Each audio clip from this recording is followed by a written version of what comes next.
నమస్తే అండి. ఈరోజు నేను మీకు ఒకటి చూపిస్తాను. నేను చూపించినట్టుగానే ఫాలో అవ్వండి. మీరు చూస్తే ఇది ఒక స్ట్రా ఉంది.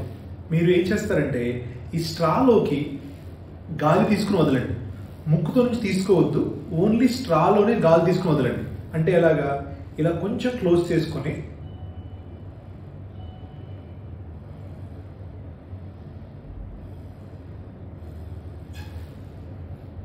ఇది ట్రై చేసి చూడండి ఒకసారి. సఫకేటింగ్గా ఉంది కదా, గాలి తీసుకోలేకపోతున్నారు కదా. So COPD, chronic obstructive pulmonary disease ఉన్న వాళ్ళకి నార్మల్గా నోస్ మౌత్ ఓపెన్ చేసి ఉన్నా కూడా గాలి తీసుకోవడం ఇంతే ఇబ్బందిగా ఉంటుంది. సో ఈ సిఓపిడి కండిషన్ అనేది ఇంత సివియర్ బ్రెత్లెస్నెస్, సివియర్గా ఆయాసం అనేది మనకు కాజ్ చేయొచ్చు. సో దీన్ని మనం ఎర్లీగా కనుక్కోవడం అనేది వెరీ ఇంపార్టెంట్.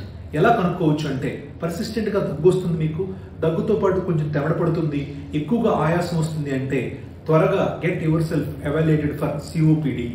సిఓపిడిని త్వరగా కనుక్కుందాము, మనము ఇంత సివియర్గా ఉన్న బ్రెత్లెస్నెస్ నుంచి మనం కాపాడుకుందాం. నమస్తే.